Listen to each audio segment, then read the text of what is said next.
Cette semaine, nous sommes dans un établissement scolaire, c'est le lycée Marie Curie à Strasbourg même. C'est une résidence au milieu scolaire. C'est un dispositif de l'éducation nationale, soutenu par le ministère de la Culture également, qui met en avant justement un artiste dans un établissement pour soutenir le regard, sensibiliser encore plus et à la fois de la part des élèves et des enseignants à l'intérieur de l'établissement de rentrer un peu dans les recettes d'un créateur.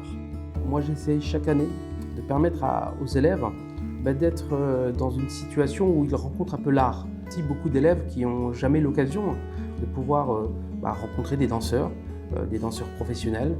Ce qui est bien, c'est que la compagnie prépare son spectacle et donc elle voit en action comment le chorégraphe, comment les danseurs répètent et puis surtout le sens des émotions.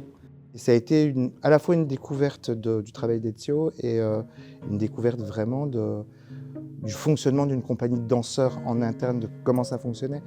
J'essaye effectivement de mettre en résonance les élèves, les projets des profs, les envies des profs et tant que faire se peut les artistes quand on nous en donne les moyens. Voilà. Il y avait quelque chose en tant que prof que j'ai beaucoup apprécié, c'est le caractère extrêmement pédagogique d'Ezio particulièrement et de Gabriel aussi. Tout ce travail sur l'absence de jugement de soi par rapport à soi, du groupe par rapport à chacun des membres. Pour moi, être en résidence au milieu scolaire, ce n'est pas simplement arriver autant que chorégraphe et imposer, mais ouvrir le regard avec un échange.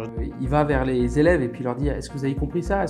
Qu'est-ce que ça signifie pour vous ?» On voit quand même que les élèves sont touchés parce qu'ils regardent et ça leur dit quelque chose. On leur donne la possibilité de toucher aussi ce que ça veut dire d'être artiste professionnel. On a parlé à un moment donné d'intermittence du spectacle, on a parlé des métiers qui tournaient autour de la création. Rosalie qui est metteur en scène et comédienne et qui vient apporter un regard dramaturgique. Le fait qu'il y ait toujours cette espèce de lieu commun de la société où on est artiste et voilà, on se met sur un plateau de danse, on se met sur un plateau de théâtre, sur une scène de chant, on fait hop et on chante. Eh ben non, là quelque part on leur montre que c'est du boulot. Et le sens des émotions, c'est pas peut-être, c'est pas quelque chose qu'on peut mettre de côté et qu'on peut peut-être, comment dirais-je dire, s'y réserver qu'à une catégorie. Là, on y associe tout le monde. C'est finalement une expérience qui peut apporter quelque chose de juste, parce que oui, en tant que prof, on place quand même les élèves dans une position d'apprenant et que là, au contraire, on va être ensemble et vraiment ensemble, sans faire semblant, quoi. Et que peut-être c'est eux qui m'apprendront des choses.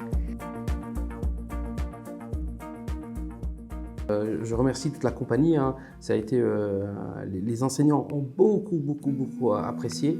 Ça fait énormément de liens avec ce qu'on fait. Je pense que c'est super intéressant d'avoir ces résidences d'artistes parce que ça permet d'éveiller quelque chose chez certains élèves. Ça permet de dire « Ah ouais, c'est vrai que ça… » Ils ne vont pas tous au conservatoire voir, ils ne vont pas tous voir des spectacles de danse. Voilà. Et si on peut, nous, faire en sorte qu'on peut ramener ça dans un établissement scolaire, je pense qu'on a peut-être éveillé chez certains élèves des choses super intéressantes et une sensibilité que même eux, peut-être, ne se doutaient pas. Mais bien évidemment, je ne suis pas tout seul dans cette résidence en milieu scolaire et cette semaine ici au lycée Marie Curie, car je suis entouré bien évidemment de mes interprètes danseurs de la création, mais je suis aussi accompagné par les créateurs qui complètent un peu ce travail de création. Par exemple, la conception costume, la musique et la dramaturgie. Un regard extérieur qui nous permet d'évoluer dans une logique et une fluidité dramaturgique.